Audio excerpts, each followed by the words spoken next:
PM Modi ने पूर्णिया में भरी हुंकार, कहा बिहार कह रहा है एक बार फिर मोदी सरकार, विकसित भारत के लिए 400 पार। आपका ये उत्साह बता रहा है फिर एक बार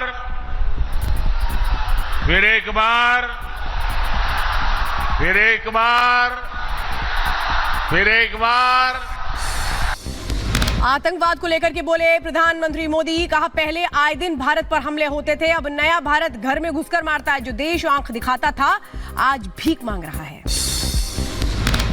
मोदी ने आपकी इच्छा का पालन किया और इसका नतीजा क्या हुआ? जो देश हमें आंखें दिखाता था वो कटोरा लेकर के भटक रहा है। जम्मू कश्मीर में अमित शाह ने जनसभा को संबोधित किया। शाह ने दिया नारा, 2 झंडे और 2 संविधान नहीं चलेंगे। जम्मू कश्मीर में शान से लहरा रहा तिरंगा। जम्मू कश्मीर में अमित शाह की हुंकार, कहा धारा 370 खत्म हुआ। आतंकवाद आखिरी चरण में, आज जम्मू कश्मीर के युवाओं के हाथों में पत्थरों की जगह लैपटॉप। टेररिज्म, आतंकवाद अपनी अंतिम सांसें गिन रहा है और जो युवा पथराव कर रहे थे वो युवाओं के हाथ में पत्थर की तरह जगह लैपटॉप है परिवर्तन नरेंद्र मोदी। जेपी नड्डा ने डीएमके पर साधा निशाना और कहा डीएमके का मतलब वंशवाद और मनी लॉन्ड्रिंग। 4 जून के बाद ये सभी जेल में होंगे। डीएमके का मतलब क्या है मालूम है? डीएमके का मतलब है डायनेस्टी, मनी स्विंडलिंग, कट्टा पंचायत। जेपी नड्डा ने रामनाथपुरम से भरी हुंकार, कहा यह सिर्फ 2024 का चुनाव नहीं है बल्कि ये 2047 का रोड मैप है। मोदी जी के नेतृत्व में गांव सशक्त हुए। बीजेपी ने जारी की उम्मीदवारों की 12वीं लिस्ट। देवरिया से शशांक मणि त्रिपाठी, डायमंड हार्बर से अभिजीत दास और फिरोजाबाद से विश्वदीप सिंह को बीजेपी ने टिकट दिया। बीजेपी के घोषणा पत्र पर अर्जुन राम मेघवाल का बड़ा बयान, कहा सोशल इंफ्रास्ट्रक्चर हमारा बड़ा विषय। डिंपल यादव ने दाखिल किया नामांकन। डिंपल यादव के नामांकन के दौरान अखिलेश यादव, शिवपाल यादव और राम गोपाल यादव मौजूद रहे। भ्रामक विज्ञापन मामले में 23 अप्रैल को होगी अगली सुनवाई। सुप्रीम कोर्ट ने रामदेव बालकृष्ण को फिर पेश होने के लिए कहा। भ्रामक विज्ञापन मामले में सुप्रीम कोर्ट में बोले बालकृष्ण ने कहा स्वामी जी किसी भी तौर पर संस्था से नहीं जुड़े हैं। कोर्ट ने जताई नाराजगी और कहा आप ऐसा बोलकर ये बता रहे हैं कि आप में सुधार नहीं है। सुप्रीम कोर्ट से रामदेव को फटकार, कहा कोर्ट ने अभी मन नहीं बनाया है कि आपको माफ करें कि नहीं। 1 नहीं 3 बार आपने उल्लंघन किया है। लोकसभा चुनाव से पहले आयोग ने 44 दिन में जब्त किए 4600 करोड़ कैश के साथ जेवर और शराब भी शामिल। 1 मार्च से 13 अप्रैल के बीच सब कुछ जब्त किया। यूपी के गोंडा में पुलिस ने वाहन चोरों को पकड़ा। 70,000 रुपए अवैध हथियार के साथ 2 शातिर बदमाशों को किया गया गिरफ्तार। चोरी में प्रयोग की जाने वाली एक मोटरसाइकिल भी बरामद। झारखंड में कई जगहों पर ईडी की छापेमारी। जमीन घोटाले मामले में जेएमएम नेता अंतु तिर्की के ठिकानों पर ईडी की छापेमारी।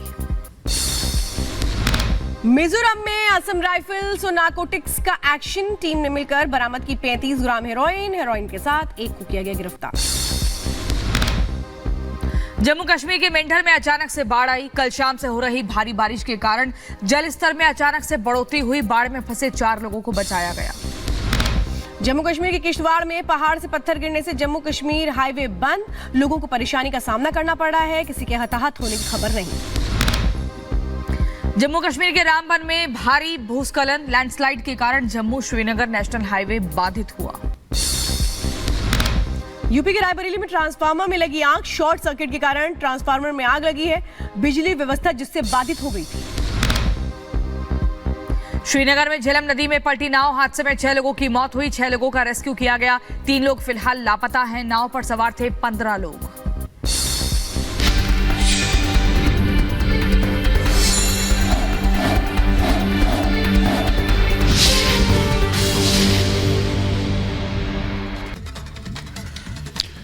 उधर पश्चिम बंगाल की मुख्यमंत्री ममता बनर्जी बीजेपी के निशाने पर हैं। दरअसल वर्ग विशेष को खुश करने के लिए तमाम चीजें ममता बनर्जी करती हैं।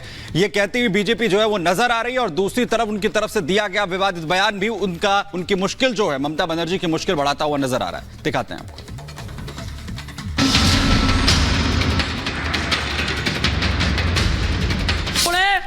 আল্লাহর নামে প্রে করবেন, ওদের বিদায় চাইবে। तो क्या दीदी भगवान राम से चिढ़ती हैं? क्या दीदी हिंदुओं से नफरत करती हैं? और क्या रामनवमी को दंगों का दिन बताना सही है? यही सवाल बीजेपी पश्चिम बंगाल की मुख्यमंत्री ममता बनर्जी से पूछ रही है। बीजेपी ने ममता बनर्जी का वीडियो एक्स पर शेयर कर निशाना साधा है। बीजेपी के आईटी सेल अध्यक्ष अमित मालवीय ने लिखा, पश्चिम बंगाल की मुख्यमंत्री ममता बनर्जी ने एक निर्लज सांप्रदायिक बयान में हिंदुओं को दंगाई बताया है। रामनवमी, जिस दिन दुनिया भर के अरबों हिंदू भगवान राम से प्रार्थना करते हैं, उस आयोजन को ममता बनर्जी दंगों का आयोजन कह रही हैं। आखिर वे लोग कौन हैं जिन्हें ममता बनर्जी बंगाल से बाहर भेजना चाहती हैं? बंगाली हिंदू? वे आखिर जाएंगे कहां? ममता बनर्जी जी सिर्फ तुष्टिकरण की राजनीति करते आई है। भारतीय जनता पार्टी चाय पे चर्चा करें या फिर गौरक्षा और गौमूत्र की बात करें, इसके साथ साथ जो काम हुआ है, जो लाभार्थियों की ज़िंदगी में निजी परिवर्तन आया है, इसके ऊपर चर्चा कीजिए ना। मुद्दे के ऊपर चर्चा कीजिए। मुद्दे से भटकते हैं वो लोग जिन्होंने कुछ काम किया नहीं और सिर्फ बयानबाजी करते हैं। ये कोई पहला मौका नहीं है जब दीदी ने हिंदुओं के त्योहारों को लेकर बयान दिया हो। कुछ दिन पहले भी ममता बनर्जी ने अलीपुर द्वार में प्रचार के दौरान चेतावनी दी कि अगर 17 अप्रैल को किसी भी तरह का दंगा हुआ तो बंगाल पुलिस सख्त कार्रवाई करेगी। और अब कूच बिहार में बयान के बाद विवाद खड़ा हो गया है। আমি মনে করি ওটা মানুষের সম্মানের দিন হোক, ঐক্যের দিন হোক। গালাগালি দিলেও মাথা ঠান্ডা করে আল্লাহর নামে প্রে করবেন, ওদের বিদায় চাইবে। इतना ही नहीं, ममता बनर्जी आरोप लगा रही हैं कि बीजेपी सुबह के खाने से लेकर सोने तक सब कुछ तय करेगी। আপনি কি খাবেন লিখে দেবে সকালবেলায়, চা খাও, চায়ের সাথে গোমূত্র খাও। আপনি কি খাবেন লিখে দেবে দুপুরবেলায়, কি খাবে গোবরের সাথে কিছু মিশিয়ে খাও। সন্ধেবেলায় আপনি কি খাবেন সেটাও ওরা ঠিক করে দেবে। রাত্রিবেলায় আপনি ক ঘন্টা ঘুমোবেন সেটাও ওরা ঠিক করে দেবে। खेला होबे, बंगाल की सियासत में ये दो शब्द खूब बोले जाते हैं और कयास लगाए जा रहे हैं कि बंगाल में इस बार बड़ा खेला होगा, क्योंकि एक तरफ संदेश खाली का मुद्दा है तो दूसरी तरफ बीजेपी आरोप लगा रही है कि दीदी तुष्टीकरण की राजनीति कर रही हैं और ये दिखा रहा है कि ममता बनर्जी डरी हुई हैं। चुनाव की बात करें तो पिछले 2 चुनावों से बीजेपी का ग्राफ बंगाल में बढ़ता जा रहा है। 2014 के लोकसभा चुनाव में बीजेपी को 2 सीटें और 17% वोट मिले थे। वहीं टीएमसी को 34 सीटें और 39.4% वोट मिले थे। वहीं 2019 के चुनाव में बीजेपी की सीटें बढ़कर 18 हुई थी, जबकि वोट शेयर भी 40.6% हो गया था। वहीं टीएमसी का आंकड़ा घटकर 22 पर आ गया था। और बीजेपी इस बार बंगाल में पिछली बार से ज्यादा सीटें जीतने का दावा कर रही है और उसके इस कॉन्फिडेंस के पीछे की वजह ममता बनर्जी खुद है। ममता बनर्जी बयान दे रही हैं और बीजेपी उन बयानों को भुनाने में जुट जाती है। Bureau report, Republic Bharat. और इसी खबर पर हमारी सहयोगी सृष्टि अयोध्या से जुड़ गई हैं। सृष्टि, जिस जगह पर आप मौजूद हैं अयोध्या में, उसे राम नगरी कहा जाता है और रामनवमी का दिन इतना बड़ा है जिसको लेकर अरबों हिंदुओं की आस्था जुड़ी हुई है। इस दिन भगवान राम को याद किया जाता है, लेकिन वहीं इसके इतर इस पर राजनीति करना कितना ठीक है? ममता बनर्जी ने रामनवमी को लेकर जो बयान दिया है, इसके बाद अयोध्या नगरी में लोगों का क्या रिएक्शन है? बिल्कुल, देखिए बहुत सारे लोग हैं जो लगातार यहाँ दर्शन करने पहुंच रहे हैं। आप लोग बताइएगा, रामनवमी का पर्व है, आपने राम नाम की टी शर्ट भी पहन रखी है। आपसे पूछना चाहते हैं, ममता बनर्जी जो है पश्चिम बंगाल की मुख्यमंत्री, वो फिर से रामनवमी और राम भक्तों को लेकर सवाल खड़ा कर रही है, क्या कहेंगे? उनका तो काम ही यही है, हमेशा से सवाल खड़ा किया है राम जी के लिए, और क्या। बस आप क्या कहना चाहेंगे? हम तो बहुत खुश हैं। पहली बार यहाँ पे जब से राम जन्मभूमि का वो हुआ है, बहुत खुश हैं। लाइफ में पहली बार ऐसा हुआ कि मेरे राम जी अयोध्या में आज़ाद हैं, हम लोग अच्छा, ममता बनर्जी तो ये कह रही है राम भक्तों को भी रामनवमी को लेकर वो बयानबाजी लगातार कर रही है। ऐसा कुछ नहीं, कहने वाले कहने दो, ये अपनी अपनी सोच है। मेरा सोच ये है कि मेरे सनातन धर्म में पहली बार राम जन्मभूमि के लिए कितने वर्षों से लड़ाई करते हुए आज जो है हमारे मुख्य भूमि पे, जन्मभूमि पे राम जी का जन्म हुआ है। इसीलिए मैं बहुत खुश हूँ और हम लोग दर्शन करने आए हैं बिना कुछ खाए पिए, क्योंकि मुझे ये अच्छा लग रहा है कि आज के दिन हम लोग आज़ाद हैं अपने राम भगवान के लिए। बिल्कुल, और आप भी यहाँ पर खड़े हुए हैं, आपसे जानना चाहेंगे, ममता बनर्जी सवाल खड़ा कर रही है फिर से रामनवमी और राम भक्तों पर। जी, ऐसा है कि मैं भी खुद ही बंगाल से हूँ।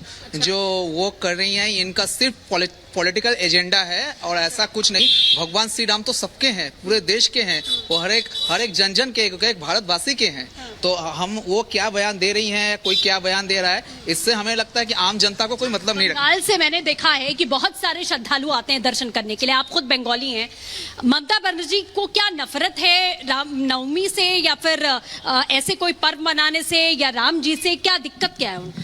ममता बनर्जी को नफरत नहीं है, ये एक मैन मेड प्लान है, क्योंकि उनको जो है कि किसी एक समुदाय विशेष का वोट लेना है और कुछ नहीं है। और ऐसा कुछ नहीं है, आज तो हर एक समुदाय समझ लीजिए भगवान श्री राम को अपना मानने लगे हैं। और अगर ममता बनर्जी का बस ये पॉलिटिकल स्टंट है और कुछ नहीं। हाँ, ये सिर्फ उनका पॉलिटिकल सिर्फ भड़काने की कोशिश है, सिर्फ भारत के जनता को एक इसमें खास करके वेस्ट बंगाल के जनता को यानी वहाँ के जो लोग हैं वो इस बात को समझ रहे हैं कि ये सिर्फ और सिर्फ तुष्टीकरण की राजनीति है, भड़काने की कोशिश। यानी जनता समझदार है और समझ रही है कि किसके बयान का क्या मतलब है। बहुत बहुत धन्यवाद सृष्टि, तमाम जानकारियां देने के लिए। अब देखते हैं 2 मिनट में भारत।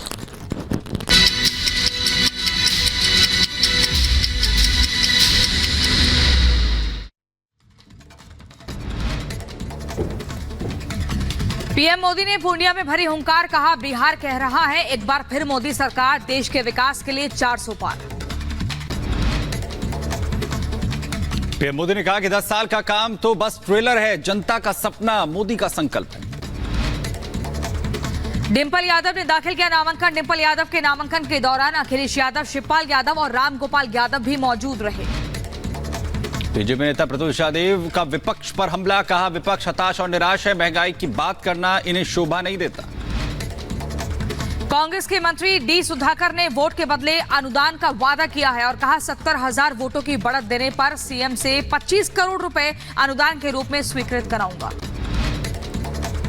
नामांकन दाखिल करने के बाद बोले दिग्विजय सिंह, कहा मुझे खुशी है कि कांग्रेस ने राजगढ़ से दिया टिकट, मुझे ईवीएम पर भरोसा नहीं, मैं चाहता था कि चुनाव बैलेट पेपर पर हो। भ्रामक विज्ञापन मामले में 23 अप्रैल को होगी अगली सुनवाई। सुप्रीम कोर्ट ने रामदेव बालकृष्ण को फिर से पेश होने के लिए कहा। भ्रामक विज्ञापन मामले में सुप्रीम कोर्ट में बोले बालकृष्ण, कहा स्वामी जी किसी भी तौर पर संस्था से नहीं जुड़े हैं। कोर्ट ने जताई नाराजगी, कहा आप ऐसा बोलकर ये बता रहे हैं कि आप में सुधार नहीं। सुप्रीम कोर्ट से रामदेव को फटकार, कहा कोर्ट ने अभी मन नहीं बनाया कि आपको माफ करे कि नहीं। एक नहीं 3 बार आपने उल्लंघन किया है। वहीं उत्तर प्रदेश के गोंडा में पुलिस ने वाहन चोरों को पकड़ा है। 70,000 रुपए अवैध हथियारों के साथ 2 शातिर बदमाशों को किया गिरफ्तार। तो वहीं चोरी में प्रयोग की जाने वाली एक मोटरसाइकिल भी बरामद की। झारखंड में कई जगहों पर ईडी की छापेमारी। जमीन घोटाले मामले में जेएमएम नेता अंतु तिर्की के ठिकानों पर ईडी की छापेमारी। मिजोरम में असम राइफल्स और नार्कोटिक्स का एक्शन, टीम ने मिलकर बरामद की 35 ग्राम हेरोइन। तो वहीं हेरोइन के साथ एक को किया गिरफ्तार। भोजशाला में 26वें दिन भी सर्वे जारी। एएसआई की टीम सर्वे के लिए पहुंची है भोजशाला।